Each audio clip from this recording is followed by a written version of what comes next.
Assalamualaikum warahmatullahi wabarakatuh. Perkenalkan, nama saya Tri Agustini dari Program Studi Pendidikan Bahasa dan Sastra Indonesia.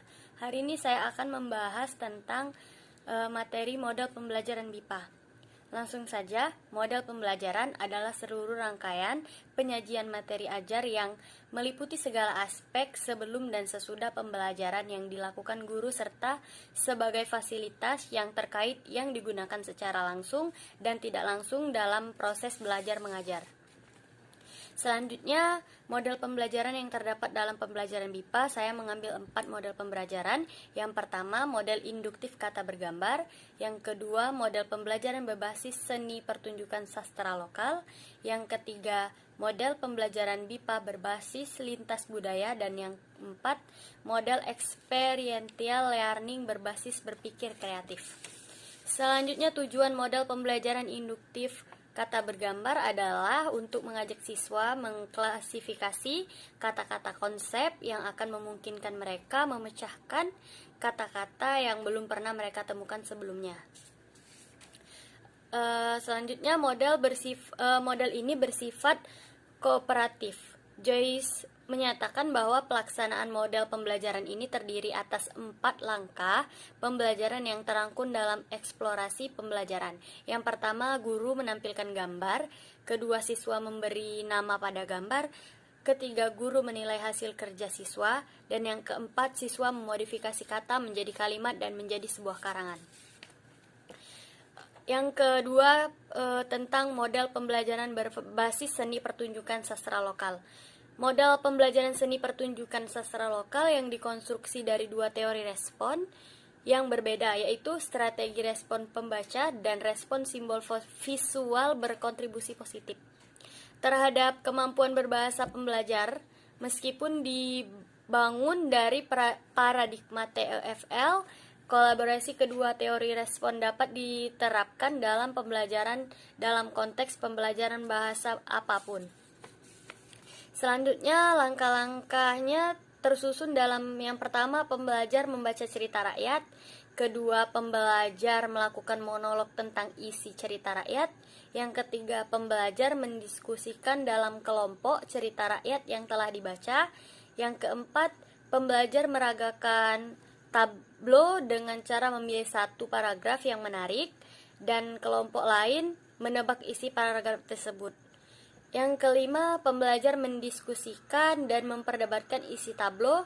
Yang keenam, pembelajar memperagakan tablo dalam bentuk sosiogram sebagai akhir dari pembelajaran. Adapun skenario model pembelajaran berbasis seni pertunjukan lokal. Yang pertama itu monolog, kedua diskusi, ketiga tablo, keempat diskusi tablo, dan yang terakhir sosiogram dalam tablo. Yang ketiga, pembelajaran BIPA berbasis lintas budaya. Pembelajaran bahasa Indonesia berbasis lintas budaya adalah upaya melibatkan unsur budaya dalam pembelajaran bahasa Indonesia, baik dari aspek penutur, konteks tuturan, dan materi tuturan.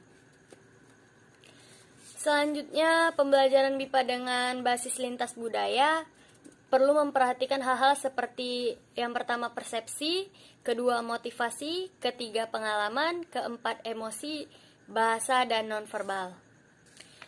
Selanjutnya, materi yang terkait dengan lintas budaya bersifat pemahaman adalah persoalan yang pertama subkultur atau mikrokultur, yang kedua unsur universal dan keanekaragaman, yang ketiga perilaku rasional, irasional, non-rasional, berprasangka menurut pandangan orang di luar budaya budaya sendiri dan tradisi.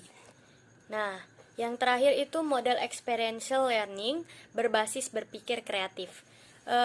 Model experiential learning berbasis berpikir kreatif adalah model pembelajaran yang memadukan teori experiential dengan teori berpikir kreatif. Oleh karena itu, model experiential learning berbasis berpikir kreatif yang dimaksud merupakan model yang mengacu pada langkah-langkah experiential learning akan terlihat pada setiap tahap yang dilalui peserta didik untuk menghasilkan teks narasi. Tujuan dari model ini bertujuan untuk membangun pengetahuan peserta didik dengan melibatkan pengalaman yang dialami dalam dunia nyata, sehingga peserta didik mampu mengembangkan potensi yang ada pada dirinya. Nah, itu ada yang terakhir juga, langkah-langkah model experiential learning berbasis berpikir kreatif saat proses penulisan teks narasi. Yang pertama, pengalaman konkret merupakan tahap menggali pengalaman peserta didik. Yang kedua, refleksi observasi merupakan tahap mendeskripsikan pengalaman.